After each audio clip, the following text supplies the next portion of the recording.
दोस्तों,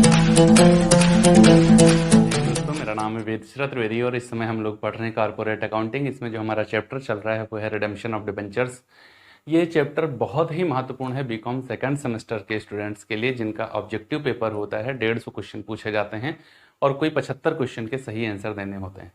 present time में अगर मैं बात करूं, जो कि आगे से नहीं रह जाएगा, कानपुर यूनिवर्सिटी के अकॉर्डिंग बीकॉम थर्ड ईयर में तो कारपोरेट अकाउंटिंग का पेपर उनको कंपलसरी सब्जेक्ट के रूप में पढ़ना ही पढ़ना होता है, चाहे वो मैनेजमेंट ग्रुप लें या फिर मार्केटिंग ग्रुप लें। और कारपोरेट अकाउंटिंग में issue and redemption of debentures chapter के तहत ये वाला चैप्टर मतलब रिडेम्पशन ऑफ डिबेंचर्स भी हम लोगों को पढ़ना होता है और बहुत ही महत्वपूर्ण होता है। इससे रिलेटेड क्वेश्चन भी पूछा जाता है सिंकिंग फंड मेथड से रिलेटेड। तो पिछला जो मैं रिडेम्पशन ऑफ डिबेंचर में मैंने आपको 2 वीडियो दिए हैं। एक में बेसिक बताया था कि रिडेम्पशन ऑफ डिबेंचर होता क्या है और कितने मेथड होते हैं रिडेम्पशन के। दूसरे वीडियो में मैंने आपको बताया था डीआरआर के बारे में, पूरी कंप्लीट एनालिसिस करके मैंने डीआरआर के बारे में आपको एक्सप्लेन किया था। आज हम लोग बात करने वाले हैं सेक्शन 18 और 71(4) के तहत जब डीआरआर बनाया जाता है या 15% की वैल्यू का इन्वेस्टमेंट किया जाता है, डिबेंचर्स का रिडेम्पशन किया जाता है, डीआरआर अकाउंट को बंद किया जाता है, तो इन सभी कंडीशंस में जर्नल एंट्री क्या होने वाली है। तो पूरी की पूरी जर्नल एंट्री मैं आपको कंप्लीट एनालिसिस के साथ आज इस वीडियो में बताने वाला हूं। जब हम रिडेम्पशन ऑफ डिबेंचर्स के संदर्भ में डीआरआर या अर्थात डिविजिबल प्रॉफिट में डीआरआर की बात कर रहे होते हैं तब की। तो चलिए स्टार्ट करते हैं बिना किसी विलंब के। लेकिन इससे पहले मैं आपको बता दूं, हमारे चैनल कॉमर्स विद वेदसिरा पर financial accounting, financial management, management accounting, ratio analysis, fund flow statement, cash flow statement, break even point जो कि पीजीटी के लिए बहुत महत्वपूर्ण है, इनकम टैक्स से रिलेटेड प्लेलिस्ट कंप्लीट वीडियोस के साथ में प्लेलिस्ट का लिंक डिस्क्रिप्शन के बॉक्स में दिया गया है। अगर आपके लिए महत्वपूर्ण है, आपके छोटे बड़े भाई के लिए महत्वपूर्ण है, किसी आपके साथी के लिए महत्वपूर्ण है, किसी आपके सहपाठी के लिए महत्वपूर्ण है, तो आप उस तक इसको पहुंचाने के लिए कतई संकोच मत करिएगा मेरे भाई, मेरे दोस्त, और उसको तुरंत फॉरवर्ड कर दीजिएगा उन तमाम लोगों को जो इसकी तैयारी भी कर रहे हैं। तो चलिए स्टार्ट करते हैं आज का अपना ये वीडियो। यहाँ हमको देखना है कि कैसे जर्नल एंट्री की जाती है। तो मैंने आपको बताया था कि प्रत्येक कंपनी को जो आरबीआई से रेगुलेटेड है उनको छोड़कर सभी कंपनीज को 31 मार्च को रिडीम होने वाले डिबेंचर्स की फेस वैल्यू के 15% के बराबर 15% के बराबर एक इन्वेस्टमेंट करना होता है मार्केट में विनियोग के तौर पर, जो 15% से किसी भी हालत में कम नहीं हो सकता है।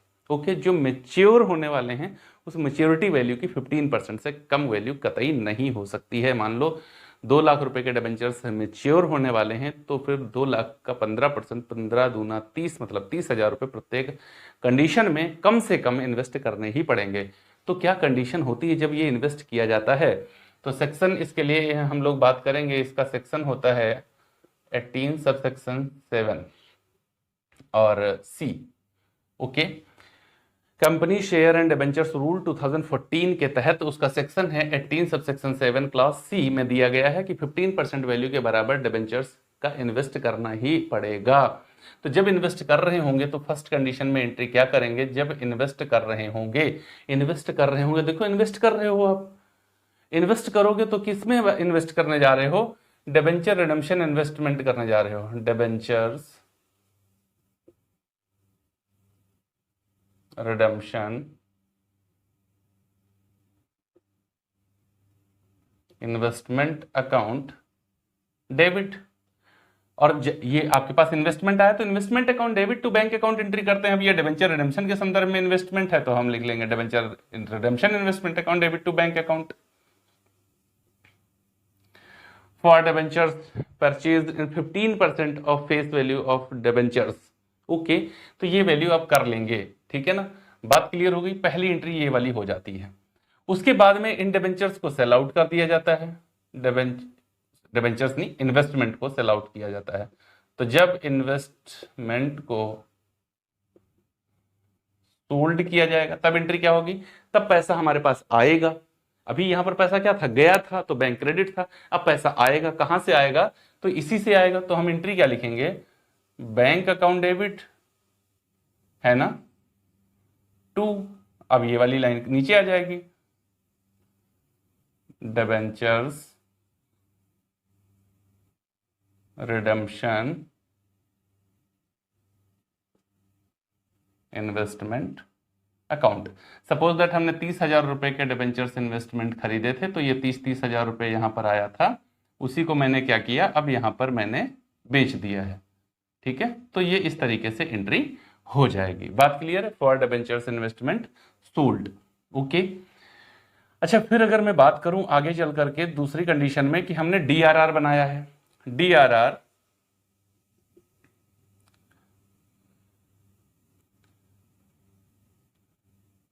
Prepare DRR out of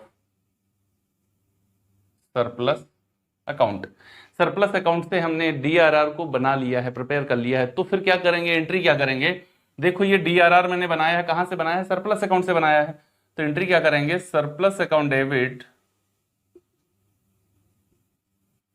to debentures redemption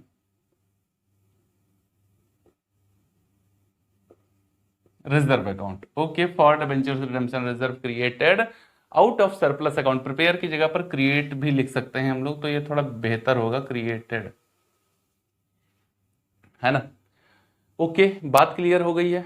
तो ये कंडीशन होती है, यहां पर हमने डिबेंचर्स इन्वेस्टमेंट अगर खरीदे थे तो ये एंट्री, बेच दिया तो ये एंट्री, और अगर मैंने डीआरआर क्रिएट किया, अगर क्या करना ही पड़ेगा, इसको बताता है सेक्शन 71 सब सेक्शन 4।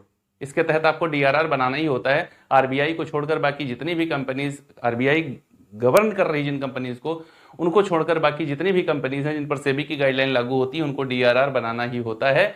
जितने डिबेंचर्स इशू की हैं उसकी फेस वैल्यू के 10% के बराबर। ये 15% किया जाता है मेच्योरिटी वैल्यू के बराबर, और ये 10% किया जाता है फेस वैल्यू के बराबर। चलिए ठीक है, अब अगर डिबेंचर्स का पेमेंट किया जाए तो एंट्री क्या होगी। डिबेंचर्स का पेमेंट किया जाए तो डिबेंचर्स का पेमेंट करने से पहले डिबेंचर्स होल्डर का अमाउंट ड्यू करेंगे। तो amount of debentures holder, amount of debentures holder due. इस कंडीशन में एंट्री क्या करेंगे, तो देखो डिबेंचर्स होल्डर का अमाउंट ड्यू है, एंट्री क्या करेंगे, एंट्री यहां पर क्या होनी चाहिए भैया, जितने भी मेरे डिबेंचर्स हैं, जितने भी डिबेंचर्स हैं, कौन से डिबेंचर्स हैं, मान लो मेरे डिबेंचर्स हैं 10%, तो 10% रिडीमेबल डिबेंचर्स या debentures account debit account debit to 10%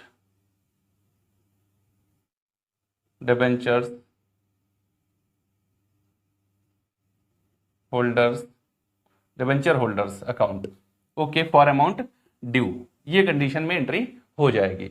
अब जब पेमेंट करेंगे तो एंट्री क्या हो जाएगी, तो डिबेंचर होल्डर को हम पेमेंट करने जा रहे हैं, तो 10% डिबेंचर होल्डर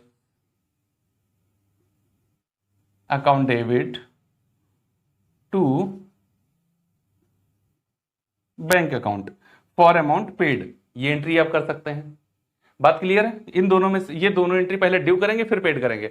अच्छा, क्या इनको मिलाकर एक एंट्री की जा सकती है? बिल्कुल की जा सकती है। आप डिबेंचर्स होल्डर को हटा दीजिए, देखो यहां पर ये और इसको हटा दीजिए, तो एंट्री क्या हो जाएगी, 10% debentures account debit to bank account. क्योंकि जब डिबेंचर आपने इशू किए तो आपने क्या लिखा था, bank account debit to 10% debentures account. 10% इसलिए कह रहा हूं, स्पेसिफिक होते हैं, जितने परसेंट वाले होंगे वो लगा लेंगे।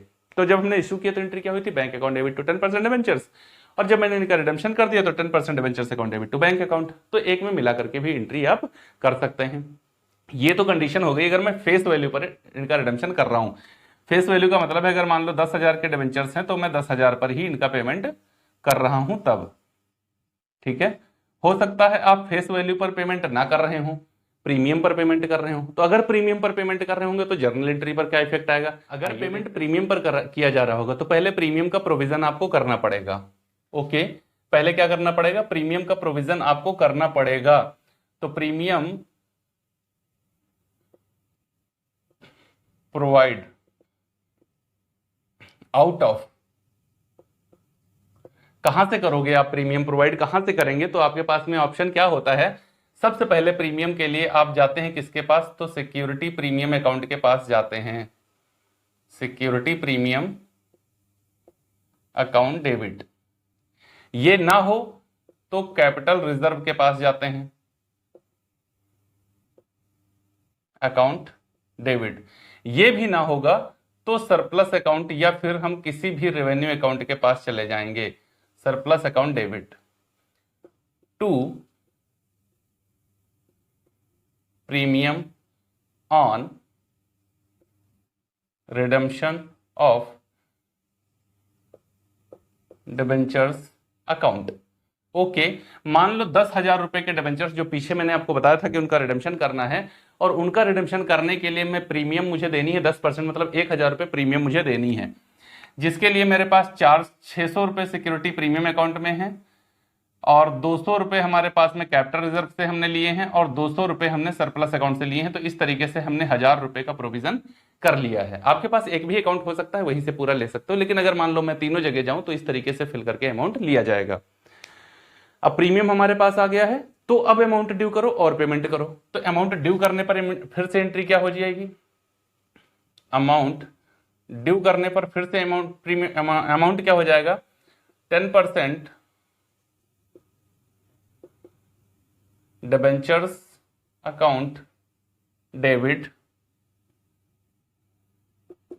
Premium on redemption of debentures account debit. देखो यहां पर प्रीमियम और redemption of debenture account credit हुआ था, यहां डेबिट हो गया। अब ये किस कॉन्सेप्ट के आधार पर जो क्रेडिट होता है वो यहां पर डेबिट, जो भी अमाउंट जो भी नाम जिस भी अमाउंट से कहीं पर क्रेडिट हुआ है, सेम नाम उसी अमाउंट से कहीं पर भी हो लेकिन डेबिट जरूर होगा। ये कौन सा कॉन्सेप्ट कहता है, आप हमको कमेंट बॉक्स में बताइएगा। टू 10%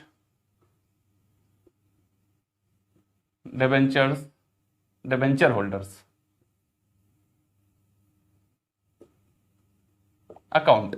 ओके, अब जैसे मान लीजिए हमको 10,000 रुपए के डिबेंचर्स का पेमेंट करना था और 1,000 रुपए प्रीमियम देनी है, तो ऐसे हो गया, और हम 11,000 रुपए इस तरीके से पेमेंट कर देंगे फॉर अमाउंट, सॉरी ये ड्यू हो गया है। अब अगली एंट्री क्या होगी हमारी, पेमेंट करने की। ये ड्यू की हो गई एंट्री, पेमेंट की एंट्री क्या करेंगे, जब हम लोग पेमेंट करेंगे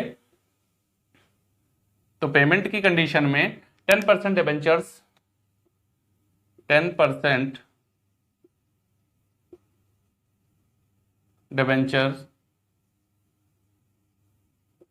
holders account debit to bank account. Okay, 11,000 इस तरीके से एंट्री कर दी जाएगी। अब देखो हमने प्रोविजन कर लिया है 15% of maturity value, 10% of face value, हमने डीआरआर बना लिया है। उसके बाद में हमने क्या किया है, डिबेंचर्स का दोनों तरीके से फेस वैल्यू पर और प्रीमियम पर अगर रिडम्पशन करना है तो वो भी एंट्री हमने कर ली है। इस कंडीशन में प्रीमियम पर ये होती है, फेस वैल्यू पहले आपको बता ही चुका हूं। जब कंपनी अपने डिबेंचर्स का रिडम्पशन कर देती है उसके बाद में डीआरआर अकाउंट को क्लोज कर दिया जाता है। क्या कर दिया जाता है, जो हमारा डीआरआर अकाउंट है इसको क्लोज कर दिया जाता है। तो जब डीआरआर अकाउंट क्लोज किया जाता है तो एंट्री क्या होती है, देखो जब डीआरआर बनाया गया था तो एंट्री क्या हुई थी, surplus account debit to debenture redemption reserve account. DRR क्या हुआ था, क्रेडिट हुआ था, तो अब डेबिट होगा। कॉन्सेप्ट है ना जो कहता है जो अमाउंट, जो नाम जिस अमाउंट से कहीं पर क्रेडिट हुआ है वही नाम उसी अमाउंट से कहीं पर भी हो लेकिन डेबिट जरूर होगा। तो एंट्री क्या हो जाएगी हमारी, debentures redemption reserve account debit to general reserve account.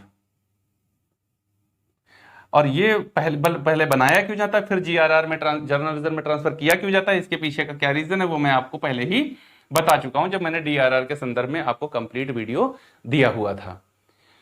तो यहां तक ये सारी एंट्री करेंगे हम लोग जब हम डीआरआर या फिर 15% का इन्वेस्टमेंट कर रहे होंगे तब। उम्मीद है ये एंट्रीज आपको बहुत ही आसानी के साथ समझ में आ गई होंगी। अब इससे रिलेटेड कुछ इंपॉर्टेंट फैक्टर हैं जिनको आप जान लीजिए। जैसे सिक्योरिटी प्रीमियम एक कैपिटल रिसिप्ट होती है। क्या होती है, कैपिटल रिसिप्ट होती है जिसको रिजर्व एंड सरप्लस के हेड में दिखाया जाता है। ठीक इसी तरीके से चाहे मैं डीआरआर की बात करूं या फिर मैं जर्नल रिजर्व की बात करूं, ये दोनों ही कहां दिखाए जाते हैं, तो रिजर्व एंड सरप्लस में दिखाए जाते हैं, एंड सरप्लस अकाउंट में दिखाए जाते हैं शेयर होल्डर्स फंड के अंतर्गत। दूसरी बात है कि प्रीमियम और रिडम्पशन ऑफ डिबेंचर्स, ये जो है हमारा प्रीमियम और रिडम्पशन ऑफ डिबेंचर्स, ये प्रीमियम और रिडेम्पशन ऑफ डिबेंचर्स, ये क्या होता है, एक पर्सनल अकाउंट होता है। क्या होता है, पर्सनल अकाउंट होता है, जिस अकाउंट को कहां ट्रांसफर कर दिया जाता है, तो डिबेंचर होल्डर्स के अकाउंट में इसको ट्रांसफर कर दिया जाता है। देखो कहां ट्रांसफर कर दिया गया है, 10% debenture holders account debit to bank account. तो ये जो premium on redemption of debenture, premium on redemption of debentures है, ये एक कैसा अकाउंट होता है, तो इसका नेचर पर्सनल अकाउंट नेचर का होता है। इसी वजह से इसको कहां ट्रांसफर कर दिया जाता है, डिबेंचर होल्डर अकाउंट के यहां ट्रांसफर कर दिया जाता है। अगली बात है हमारी जो यहां से क्लियर ही हो रहा है, अगर मुझे डिबेंचर्स के रिडेम्पशन पर प्रीमियम देना है या फिर प्रेफरेंस शेयर के रिडेम्पशन पर प्रीमियम देना है, तो फर्स्ट प्रायोरिटी हमारी क्या होगी, तो सेक्शन हमको बताता है, सेक्शन 52, कि प्रीमियम कहीं पर भी प्रीमियम अगर देनी है तो उसको देने के लिए सबसे पहले हम सिक्योरिटी प्रीमियम अकाउंट के पास ही जाएंगे। कहां जाएंगे, सबसे पहले सिक्योरिटी प्रीमियम अकाउंट के पास ही जाएंगे। अगर सिक्योरिटी प्रीमियम नहीं हुई तो दूसरे नंबर पर कहां जाएंगे, तो कैपिटल रिजर्व के पास जाएंगे दूसरे नंबर पर, अगर सिक्योरिटी प्रीमियम नहीं है तो। अगर कैपिटल रिजर्व भी नहीं है तो फिर हम सरप्लस अकाउंट या फिर किसी भी डिविजिबल प्रॉफिट से हम उसको प्रोवाइड करा सकते हैं। तो उम्मीद है ये जानकारी आपके लिए महत्वपूर्ण होगी और आपको बेहद आसान तरीके से ये जर्नल एंट्री समझ में आ गई होंगी।